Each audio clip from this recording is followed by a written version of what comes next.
Tonight, supermarket giant Woolworths suffers a loss of almost $1 billion. Aussie travellers on high alert in Bali. New information suggests a terror attack is imminent. The world's best big wave surfers drop in for a perfect Pacific storm. And the Newcastle Knights make NRL history, naming 3 captains. This is NBN News with Natasha Beyersdorf and Paul Lobb. Good evening. Tourists are being urged to rethink trips to Indonesia after a warning from our government that terrorists are in the advanced stages of planning a new attack. Popular areas of Bali, Lombok and Jakarta all come with increased risk from returning Islamist fighters from Syria.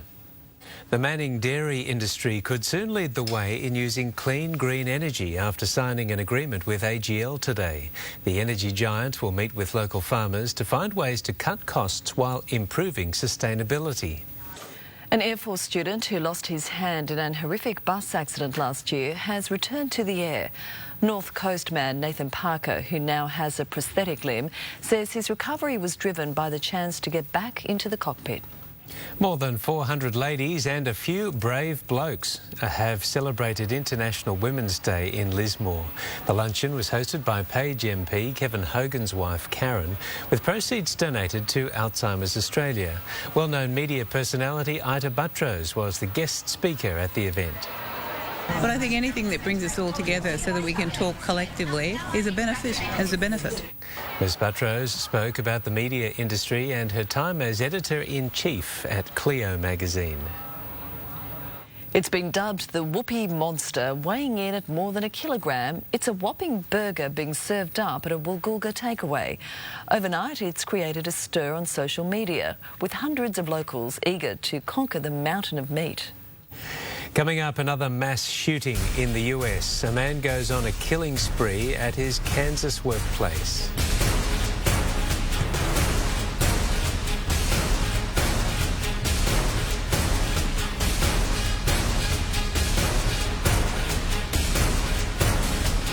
Disgruntled worker has gone on a shooting rampage in Kansas, killing 3 workmates and injuring 15 others. Police say the gunman, a 38-year-old man who may have been recently sacked, picked his targets at random. Scandal-prone former Minister Mal Brough has announced he'll quit Parliament at the next election.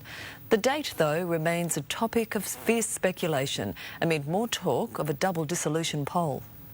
Ahead in the news, football's scandal-plagued ruling body voting for a new boss. And Premier Baird backs another medicinal cannabis trial.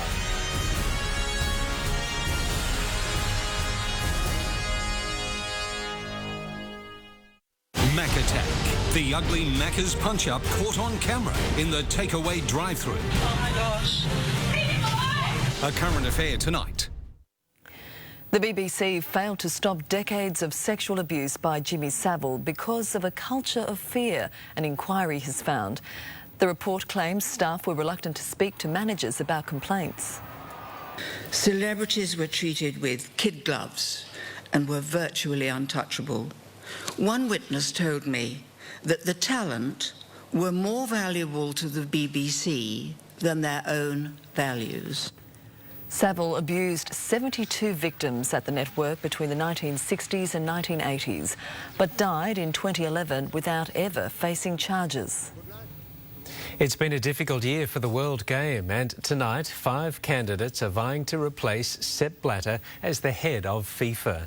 The former president stood down amid a corruption scandal, and now it's just hours until delegates vote in his successor. Of the 5 candidates, the frontrunners are Europe's Gianni Infantino and Asia's Sheikh Salman. A cannabis capsule could provide desperately needed relief for chemotherapy patients who suffer nausea and vomiting. The Baird government today announced a clinical trial for those who haven't responded well to traditional treatment. To finance, and the share market has finished flat amid weakness in the resources sector. BHP Billiton lost 41 cents, while gold miner Newcrest gained 66. The big banks were mixed. ANZ closed slightly higher and NAB dropped 14 cents, while Woolworths shares picked up after losing ground earlier during trading. One Australian dollar is buying 72 US cents and 81 yen. Well, now to Gavin Morris for a quick look at the weather. And Gav, how's the start of the weekend looking? Well, it should be a lot cooler along the coast than what we've experienced over the last few days. Still very warm inland. We should see a bit of a drop in temperatures as well. But this weekend, we're going to have a very large, dangerous swell. Let's just go to the charts and we'll see what's happening. We've got two swells gelling here. We've got that monster swell from ex-tropical cyclone Winston in the north, and we've got the new southerly swell that's been linking up with that. So there's going to be a lot of water moving around up and down the coast. So some pretty dangerous rips and currents, etc., for people wanting to hit the beaches. There'll probably be numerous ones closed. We've got some pretty big tides, so we're going to see coastal erosion as well. But I'll take a closer look at the showers and the windier conditions for the coast that are expected over the next couple of days soon. Thanks, Gav. Coming up, a 50-metre trail of asbestos-laden material dumped near homes. And in sport, Anthony Watmoe dismisses retirement talk despite a chronic knee injury.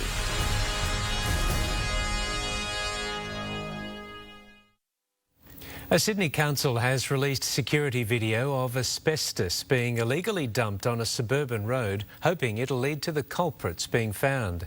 The Mayor of Parramatta wants those responsible paraded in court, and residents are just as fed up. Rescue teams are combing through the aftermath of 30 fierce tornadoes that have ripped across the US. 8 people have been killed in the powerful storms, strong gusts flipping a truck and almost overturning a ship in New York. Dozens of homes have been wiped out in Florida, drone footage showing the extent of the devastation. A shanty town known as the Jungle, located near the French port of Calais, will soon be bulldozed. Thousands of refugees and migrants living there have attempted to enter Britain on trucks or by forcing their way through the Channel Tunnel. Common areas like churches and mosques will stay in place. A US Coast Guard vessel has flipped upside down while helping a boat that ran aground in New York.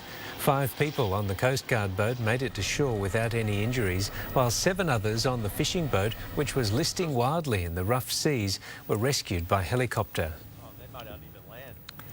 Time for sport now, and he's been one of Rugby League's hardest players. But Anthony Watmoe's time in the game is now in question. The 32-year-old says he's confident a knee complication won't be the end of him and that retirement is a distant thought. Coming up later in the bulletin, Hawaii 5-0, the world's best to tackle 50-foot monsters. And we're live from the 9th season launch with 3 men named to succeed skipper Kurt Gidley. They say 2 heads are better than 1, but it seems the Newcastle Knights are going one better when it comes to their captains. The club is tonight launching its 2016 NRL season in Newcastle. Samuel Jordan joins us live from the launch, and Sam, they've named 3 new skippers. Thank you, Sam. After a troubled Rugby World Cup last year, Israel Folau is back to his fearsome best. The Waratahs flyer endured an injury-ravaged 2015 and is looking to take out his frustration on Queensland in tomorrow night's season opener. Australia's Nick Kyrgios will face Stan Wawrinka for the first time since their infamous on-court blow-up last year. The 20-year-old secured his spot in the semi-finals at the Dubai Tennis Championships with a 2-set victory over world number 7 Thomas Berdych. It was Kyrgios's 8th straight win. Coming up, big names and big scores despite a blown-out conditions at Newcastle's Surf Fest.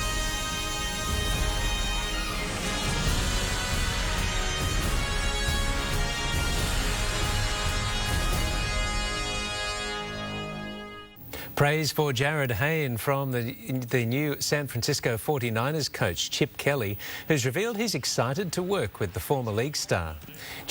Sally Fitzgibbons and Stephanie Gilmore have continued their progression at Newcastle's Surf Fest today, both winning their heats. But there were some big-name exits in the men's draw, with Jack Freestone sent packing. The Richmond Rovers and Lismore Workers are preparing to square off tonight in round 1 of the Anzac Cup. The Rovers are going in as favourites after taking out last year's Premier League Grand Final. Taree racehorse trainer Cliff Bashford is confident he could have the two top finishers in the biggest race meet hosted in Taree's history. The 1400-metre country championship qualifier has attracted the best horses along the mid-north coast, all vying for the $100,000 prize purse. Gav has the weather for us next.